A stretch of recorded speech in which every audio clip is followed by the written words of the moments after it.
Hello, my name is Benjamin Hart. I'm an American attorney and the Managing Director of Integrity Legal here in Bangkok, Thailand.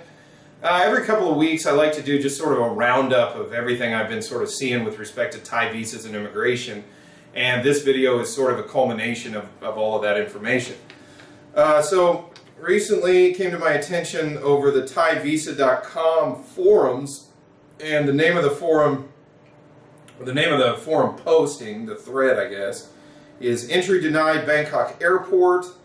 I found this it's posted at 10 a.m. on the 12th of July, and I'm just quoting directly from the original poster. I'm in the deportation room, was wondering how and where to appeal against my deportation. My entry was denied at Suvarnabhumi, that's the main airport here in Bangkok, noting too many tourist visas in the past. I had all the necessary paper with me, onward flight to Europe, tourist visa booking confirmation, a certain amount bought in cash. How long could the appeal process take, and are there some people that have done it before? Well, let's just sort of talk about this sort of generally. This is happening more and more. People who have stayed significant lengths of time in prior instances on tourist visas are being heavily scrutinized, and clearly from this poster, some of their entry is being denied. There is an appeal process which one can undertake. There's even a form associated with it. However, it's probably logical to assume that while undertaking the appeal process, one could remain detained, and it usually takes about 7 days to get that appeal process fully sussed out.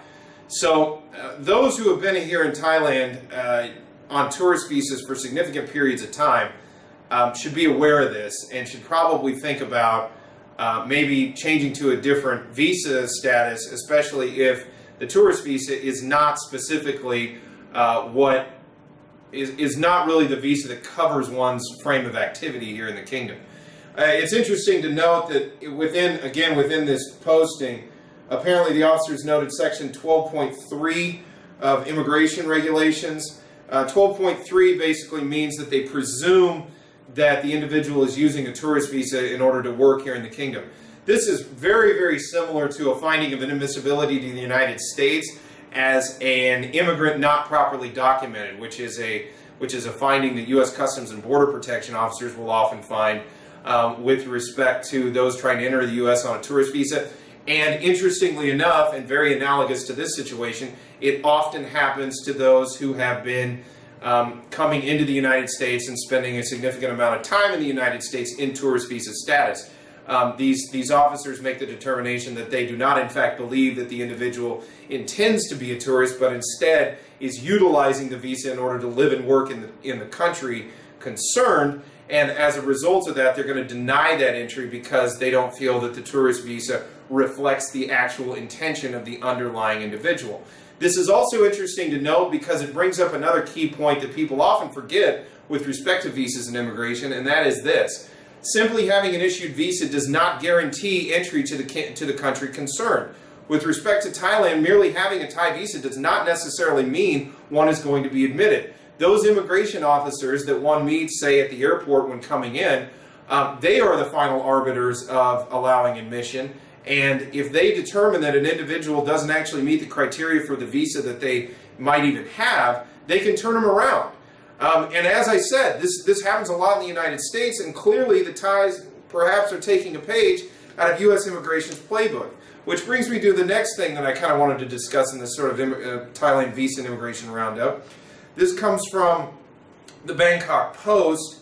It's an article from the 10th of July 2017. The article is entitled "Master of Technology Guards the Gates," and they're actually discussing specifically the current head of Thai immigration, the current head officer of Thai immigration here, and his name is Police Lieutenant General Nathathorn. And it's interesting to quote this directly. He earned a master's degree in science with a focus on computer technology from Chulalongkorn University. He went abroad to do a master's degree in public administration at Kentucky State University, that's in the United States, if anybody who doesn't know. He went on to earn 2 more master's degrees at Chulalongkorn University, including study in the field of the arts, including Thai and English translations. Moving forward, he further earning a doctorate degree in political science from Chulalongkorn University, and finally got a bachelor's degree in law from Ramkhamhaeng University. Now, as someone who has a law degree myself and who spent about 7 years in school, I'm here to tell you this guy got a lot of degrees, and he spent a lot of time earning those degrees. To further quote, and quoting the Lieutenant General himself, he says in this article, "My target is good guys in, bad guys out." To further quote him, "We've nabbed so many suspects that we feel the arrests we've made are quite historic." To quote the article, "These people must be," to quote him, "cleared out of Thai society as soon as possible," he insisted. So, why do I bring up this article? Well, first of all, the notion that immigration authorities are somehow lacking in any kind of capacity to understand the real world or any kind of capacity to make very specific administrative decisions is foolhardy. This gentleman who's in charge, the general in charge of immigration, is clearly a very, very learned person. He clearly knows, he clearly has a goal, and I think good guys in, bad guys out pretty well sums it up. But it also should be noted that I think he's taking many pages from the playbooks of other immigration authorities outside of Thailand in creating an immigration infrastructure and system that is more in tune with the 21st century. Furthermore, and I have to sort of note my own sort of confusion as to where this comes from, but furthermore, it's clear that the policy of immigration authorities is to keep people from using tourist visas and temporary status to live in the kingdom. That clearly is something that's going to be a thing of the past. I think it's fairly logical to assume that we're going to see less, or I should say we're going to see more and more folks being detained with multiple tourist visas, because it's clear to the immigration officer that that is not in fact what their status is. It looks to me like this gentleman, having studied in the United States and clearly being able to understand the U.S. immigration apparatus, may have taken a play directly out of the playbook of U.S. Customs and Border Protection and has begun implementing policies that reflect very closely and very similarly the mindset of U.S. Customs and Border Protection with respect to those using tourist visas to live and work illegally in the United States, only they're using that same framework over here in Thailand. Something to keep in mind. Finally, another thing to note with respect to this, to the head of current immigration, to quote directly from the Sun Daily, and this is from the sundaily.mi, www.thesundaily.mi, MY. This is a Malaysian publication. This was an article posted 12th July 2017. RM2 T-money practice at Thai immigration booths stopped. RM refers to the Malaysian ringgit. So two ringgit T-money practice at Thai immigration booths stopped. To quote directly from the article, the Immigration Police Chief of Thailand has put a stop on the practice of taking 2 ringgit T-money at the Sadao border crossing during office hours. It was, to quote further, it was said to be a 20-year practice at the Sadao Thai-Malaysian border crossing. To quote even further, the payment was valid if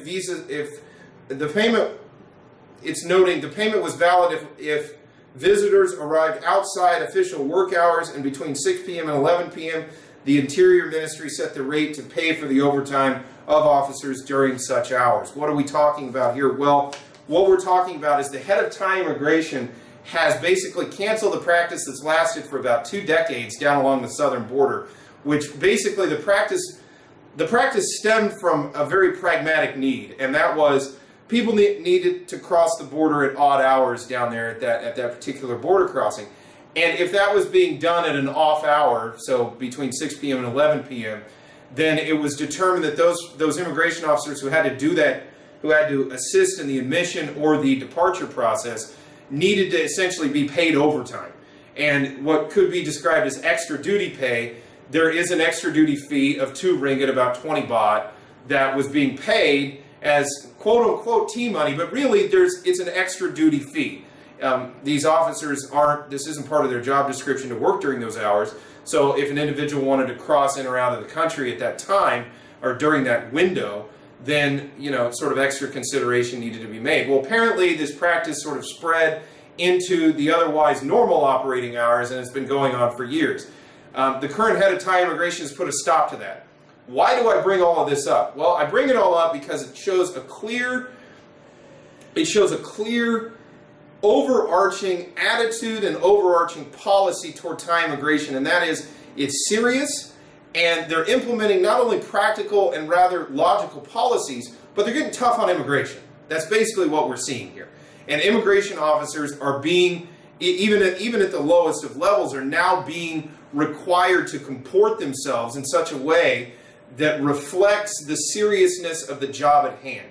And what's clear from all of this, and what should be taken away from the viewer of this video, is Thai immigration is not something to be trifled with, and it's not. And people are ignorant of the immigration rules here and dismiss them out of hand at their own peril.